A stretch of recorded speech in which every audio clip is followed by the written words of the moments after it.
You've been told to find work-life balance, but what if balance is the wrong goal altogether? Today, I'm breaking down why balance is a lie and what actually works for real working moms like you. Hey mama, welcome to Career Growth for Working Moms. If you're stuck in a job that doesn't fit or burning out trying to do it all, you're in the right place. I'm Shannon, a career coach and fellow working mom.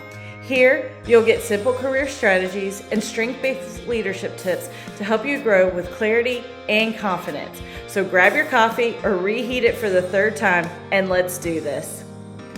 Hey mama, welcome back to the show. Today's topic might ruffle a few feathers, but it needs to be said. Work-life balance is a lie. Not because you're failing to achieve it, but because it was never designed for women like us. Let's get honest. We've been sold the idea that balance means equal parts of work, family, self-care, marriage, friendships, and somehow daily workouts and meal prep in there too. But here's the truth. Balance isn't about equal parts.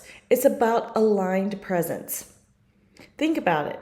Have you ever had a day where you worked 8 hours, spent only 30 intentional minutes with your kids, and felt fulfilled because you were fully present with both? And other days where you were home all day but felt distracted, guilty, or depleted?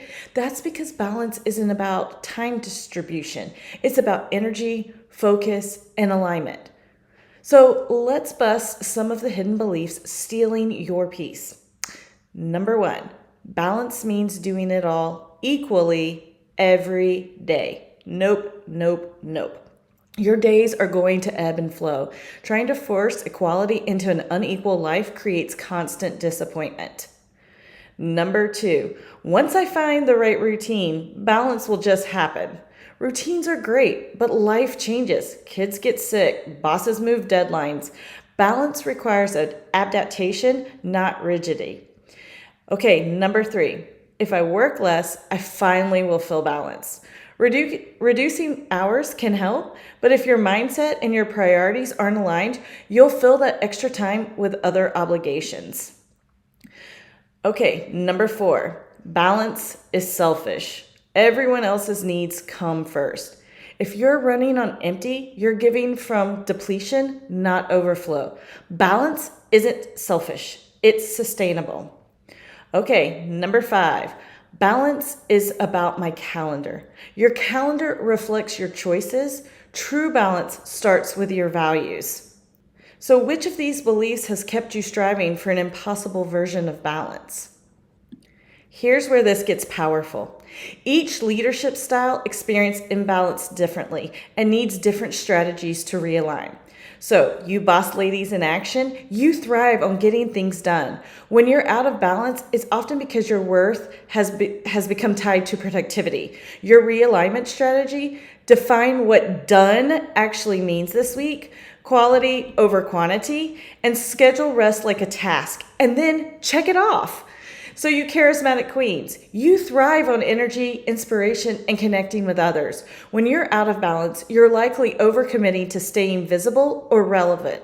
Your realignment strategy, ask, what do I actually want to say yes to this week? Protect your creative time like it's a non-negotiable meeting. All right, heart-centered guides, you thrive on connection and nurturing others. When you're out of balance, you're usually absorbing too much emotional labor without boundaries. So your realignment strategy is to schedule solo recharging time before you're depleted. Practice saying, let me think about that and get back to you. That one can be very difficult. Visionary Brainiacs, you thrive on thinking, learning, and strategizing. When you're out of balance, you're overthinking and underacting, stuck in planning mode. So your realignment strategy is to choose one messy, imperfect action this week. Set timers for ideation versus execution so thinking doesn't hijack doing. Now that we've talked through all of that, let's chat about something no one talks about. Balance looks different in every season. When kids are infants, balance might mean survival, feeding, work, sleep when you can. When they're school age, balance might include more structured self-care, creative work, and intentional family time. In busy seasons at work, balance might mean quick workouts and focusing on micro moments of connection. In slower seasons, it might mean deeper rest and dreaming. You're not failing if your version of balance shifts. You're actually leading with wisdom. So let me teach you a simple model I use with clients. Level 1 is core. Who are you? What do you value? What fuels you? Then at level 2, it's your calendar. Does your schedule reflect those core values, or is it filled with default obligations? Level 3 is capacity. How much mental, emotional, and physical energy do you actually have this week? Level 4, communication. Are you expressing your needs, boundaries, and goals clearly to others? If your pyramid is built upside down, calendar before core, for example, everything feels unstable. Okay, let's take a moment. Close your eyes. Okay, not if you're driving.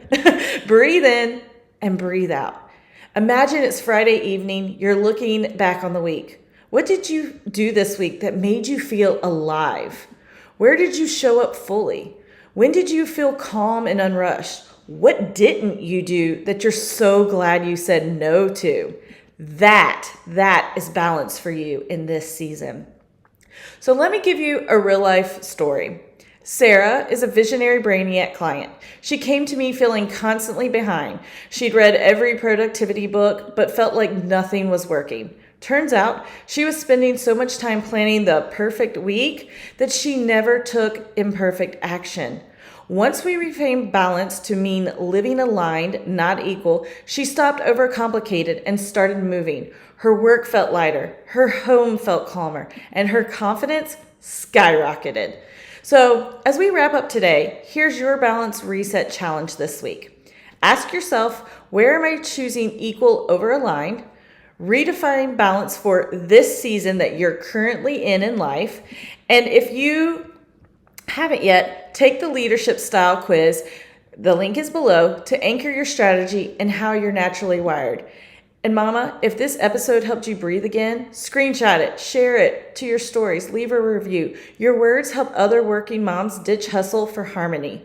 You don't need better balance. You need better alignment. Let's build it together. I'll see you soon, mama. Hey working mama, I hope you enjoyed today's episode. If so, would you take 30 seconds to share it with a friend who's stuck in her career but doesn't want to sacrifice her family to grow? Also, please leave a quick review on Apple Podcasts. It seriously lights me up to know this show is helping you navigate burnout, find clarity, and lead with confidence. All right, time to shut down my laptop and pretend I'm not hiding from folding that laundry. I'll meet you back here soon for another episode of Career Growth for Working Moms. You've got this.